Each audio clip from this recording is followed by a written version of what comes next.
I'm not settling, do you understand? But I'm saying that I think that the standard that we have is unrealistic. Like I'm saying, like, oh yeah, there's the height requirement that people refuse to budge on. There's the finances requirement. I've heard girls say, if he's not on 50K, don't chat to me. And I'm just like, well, it depends on the kind of guy that you like, but how many men do you know that are actually earning 50K and above? I love this response. You see, your fellow woman is telling you that most of women's standards are unrealistic. Unrealistic is in the sense that they are very rare. He said the amount of money you pledge that a man should be earning as a wages every month, 50,000, it could be $50,000, it could be 50,000 naira or whatever it is. I wouldn't know. But he said, how many men are employed? Now, he said it depends on the kind of man you are looking for. You see now that tomorrow, such people will start shouting, this man did this man break their heart, this man cheat on them, this man, have relationship with my friend. Ask yourself, the man you're placing standard for, are you the man's standard? That is the question you ask yourself. Because this standard we are talking about, a man with such high standard that is your own is unrealistic. Have you ever thought, if this man, am I that person's standard? One, women are measured by their biological clock. Is your biological clock this man's standard? Is a question you ask yourself.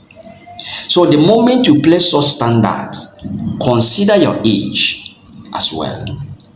Consider your own income as well before you place such unrealistic standards.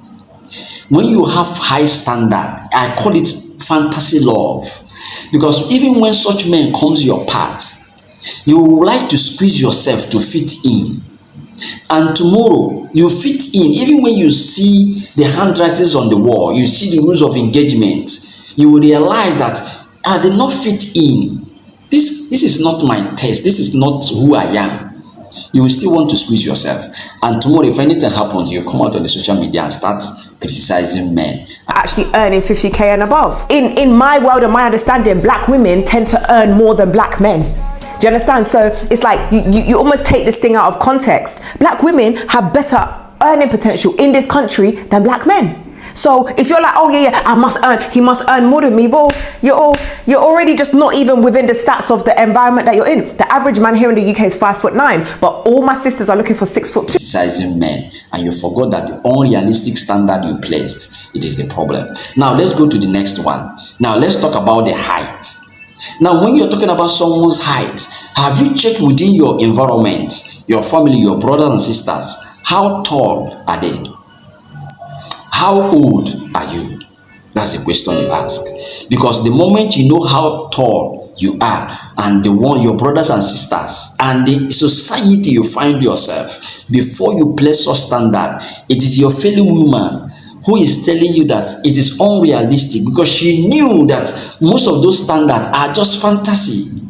She's trying to wake her up. Wake up, my sister.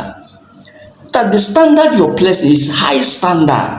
It is above your standard, because you must have known her before she starts, trying to correct her, letting her know that it's unrealistic. So like this, content.